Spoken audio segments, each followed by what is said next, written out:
Welcome to your custom deep dive.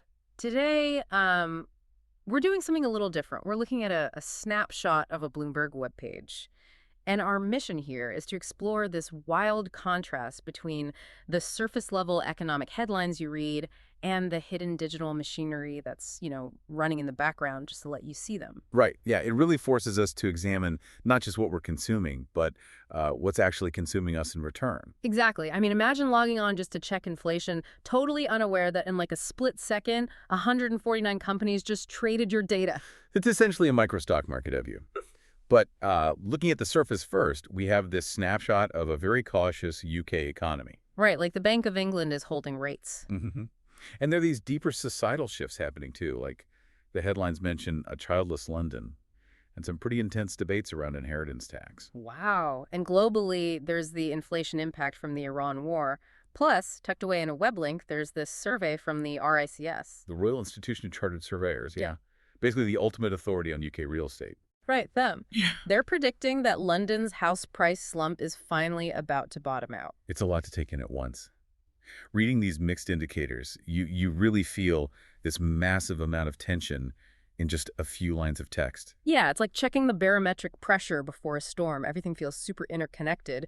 Or like watching traffic build up, right? Yeah. Like a crash miles away in global energy is causing local brake lights in UK housing. That's a really great way to put it. But I want to ask you about that connection. I mean, I get how an overseas conflict spikes oil prices, but how do those global geopolitical pressures like the Iran war inflation effects trickle down to make local assets like UK gilts suddenly so vulnerable? Well, the global supply chain is basically your primary transmission mechanism there. Okay. So when geopolitical tensions flare up in major energy-producing regions, it triggers immediate instability in oil and gas prices.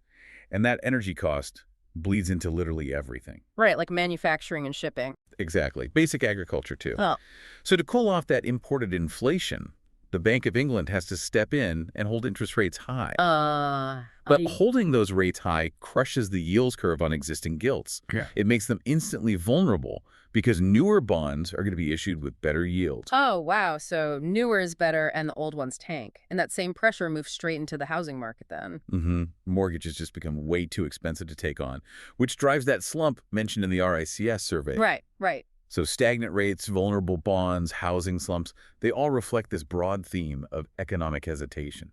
It's really one continuous chain of cause and effect. It is. And it's ironic. We're sitting here analyzing how geopolitical tensions extract value from our wallets via inflation. But the very website we're reading is quietly extracting a different kind of value from us in the background. Yeah, our digital identities. Exactly. To even read those headlines, there is this steep privacy trade-off. The source text shows that just clicking onto the site means interacting with 149 third-party partners. Yeah, 149 different companies. Right. And they use these things called hashed identifiers, which are basically cryptographic versions of your name or your email or your phone number. And users usually just see a wall of text about core site functionality and click accept. But what that really means is establishing a foundational business model. But a hash identifier sounds safe, right? It sounds technical, but it's essentially like wearing a coded name tag to a party where 149 marketers already have the decoder ring. That is exactly what it's like. So why the sheer scale? Like, why share so much personal data just to build an advertising profile? Well, publishers have to prove to advertisers that they are reaching exact demographics.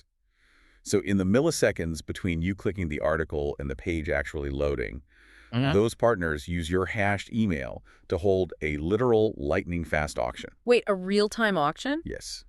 They are bidding against each other right then and there to serve you an ad based on your assumed net worth and financial interests. That's wild. They need those identifiers to connect your activity across different devices and platforms to build out that specific profile. I mean, without that precise targeting, the ad space is probably worth pennies, right? Exactly. With it, they can assign a premium monetary value to your attention.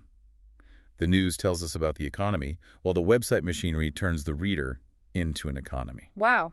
Your attention and your data are the actual currency. Exchanging hands right beneath the surface. We started out looking at the surface of these macroeconomic storms and shifting financial tides. But underneath, there's this massive invisible machinery quietly tracking every ripple you make. It really changes how you read the news. It does. Which leaves you with this to ponder. As you navigate a world of persistent inflation and vulnerable housing markets, what is actually more exposed right now? Is it the national economy or your personal digital footprint?